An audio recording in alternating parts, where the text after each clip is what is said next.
Tunamshukuru Mwenyezi Mungu Subhanahu wa Ta'ala ambaye ametujalia kwa siku ya leo tarehe 25 za mwezi wa 5 mwaka wa 2026 sawa na tarehe 7 ya mwezi wa 12 wa Kiislamu mwaka wa 1447.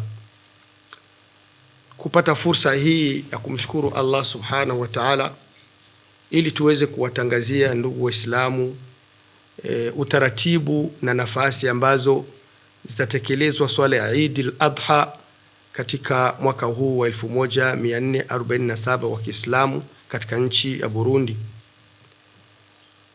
Baraza Kuu la Mashekhe nchini Burundi wanatoa pongezi kubwa kwa Waislamu wote nchini Burundi kwa kujaliwa na Allah Subhanahu wa Ta'ala kufikia muda huyu wakijiandalia siku 2 tu kuingia katika Eid al-Adha al-Mubarak. Na hivyo ni fursa kubwa ya kuwaomba Waislamu kumshukuru Mwenyezi Mungu kwa neema hiyo na kujiandaa vilivyo katika nafsi zao kwa minajili ya kufanya yale yatakayomridhisha Mwenyezi Mungu katika siku hiyo tukufu ya Eid. Utaratibu wa swala za Eid katika mikoa yote mitano mikubwa, mikoa mitano ya nchi, kwenye viwanja ambavyo ni vikubwa vitavyoandaa swala ya Eid.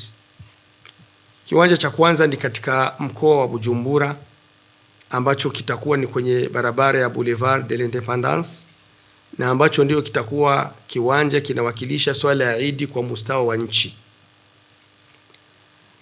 Kiwanja cha Buhumuza katika mji wa Chankuzo kitakuwa ni kiwanja cha pili kinawakilisha swala ya Eid kwa mustawa wa mkoa wa Buhumuza. Na kiwanja cha tatu sehemu inaitwa Kugasaka Ngozi kitakuwa ni kiwanja kinawakilisha swala ya Eid kwa mustawa wa province Butanyerera. Kiwanja cha 4 kitakuwa katika shule la Kiislamu katika mji wa Makamba. Itakuwa ni kiwanja kinawakilisha swala ya Eid kwenye province ya Burunga. Na swala ya Eid katika stade Ingoma Gitega itakuwa ni yawakilisha swala ya Eid kwenye mkoa wa Gitega.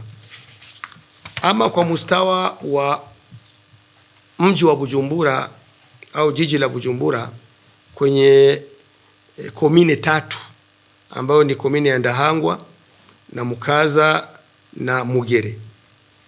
Viwanja ambavyo swala ya Eid itafanyika ni hivi vifuatavyo. Kiwanja cha kwanza ni kiwanja cha Kinama, na kiwanja cha pili ni kiwanja cha Ngagara pale panapozoeleka kama Municipal. Kiwanja cha tatu ni kiwanja cha ETS Kamenge, na kiwanja cha 4 kitakuwa Buterere, kiwanja cha Waislamu. Kiwanja cha 5 kitakuwa Maramvya, sehemu inaitwa Samariro, na kiwanja cha 6 kitakuwa Maramvya, sehemu inaitwa Buhomba. Kiwanja cha 7 kitakuwa Maramvya, sehemu inaitwa Sepejel. Kiwanja cha 8 kitakuwa katika mji wa Rubirizi, na kiwanja cha 9 kitakuwa Gatumba, na kiwanja cha 10 kitakuwa katika mji wa Kajaga, na kiwanja cha 11 kitakuwa katika mji wa Rukaramu. Hivi ndivyo viwanja ambavyo swala itafanyika katika komine Ndahangwa. Kwenye komine Mugere, viwanja ambavyo vitataandaliwa swala ni viwanja vitatu. Kiwanja cha kwanza ni kiwanja cha Kibenga ambacho kinapatikana katikati ya mji wa Kibenga. Kiwanja cha pili ni kiwanja cha Kanyosha, sehemu ya Ngenga Busoro, kutakuwa swala ya Eid.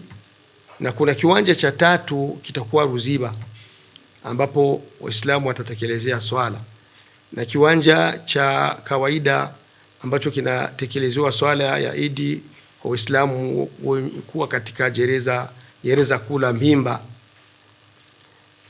Ama kwenye komini ya Mukaza, kinyume na uwanja wa Boulevard de l'Independance, uwanja wa pili utakuwa kwenye uwanja wa Jumuiya ya Kiislamu Buyenzi ambapo kutatekelezewa swala ya Eid kwa wale ambao wanapata uzito wa kufika kwenye uwanja mkuu.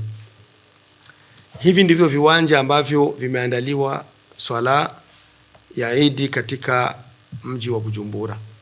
Wanaomba Waislamu mahala popote walipo kwamba viwanja vyao ni hivyo vimetajwa, na waamke mapema sana kwa ajili ya kudiriki swala ya Eid. Wafike kwenye viwanja saa 12:30 kwa kuwa swala ya Eid itaanza kwa muda wa saa 1:30 bila kuzidisha dakika. Ikieleweka kwamba salatul Eid al-Adha huwa wanakwenda kwenye sala pasina kutumia chochote, na hivyo watakuja kutumia baada ya kutoka kwenye uwanja wa swala, na ndio maana wanatakiwa kwenda mapema na ili swala ianze kwa muda uliopangiliwa. Kila Muislamu alale amepanga utaratibu wake na ahudhurie kwenye uwanja wa salatul Eid mapema iwezekanavyo. Hapatakuwa kuchelewa wala kuwasubiri wale ambao atakayechelewa. Baraza Kuu la Mashaikh nchini Burundi linawapongeza Waislamu kwa Eid hii tukufu, likiwaombea kwa Allah subhanahu wa ta'ala awape baraka kwenye Eid yao na ajalie ibada ambazo watazozifanya kwa siku hiyo ziwe zenye kukubaliwa. Lakini pia linawaomba kila mtu ambaye atakuwa amejiandaa kichinjwa katika siku hiyo, aidha ng'ombe au mbuzi au kondo, awe mwenye kuchangia na mwenzie na jirani yake, kwa kuwa dini yetu ya Uislamu ni dini inatufunza kushirikiana na haitufunzi mtu kutuwajali wenzake.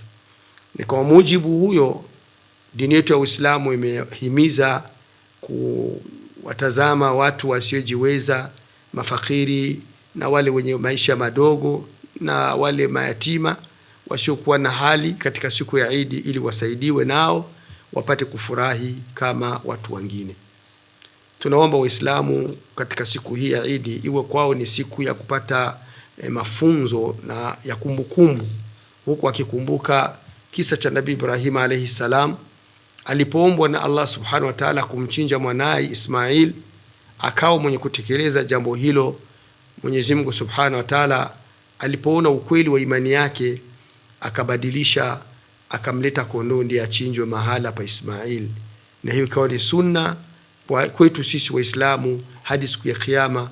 Kila Muislamu ambaye atakuwa na uwezo wa kuchinja siku ya Eid anatakiwa kuchinja ili amshukuru Mwenyezi Mungu subhanahu wa ta'ala kwa neema ambayo alitujalia na kuturahisishia.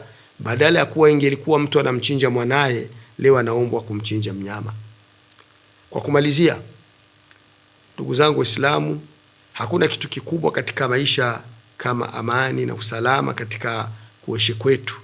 Kwa hivyo tunatoa pongezi kubwa kwa serikali yetu nzuri kwa juhudi nyingi ambazo wanazozifanya usiku na mchana ili kudhibiti amani na usalama ndani ya nchi, ili watu wawe kwenye amani, na hivyo nasi tuwe miongoni mwa wale ambao wanashikilia amani na ambao wanatetea amani na kupigania maendeleo ya jamii yao na nchi yao.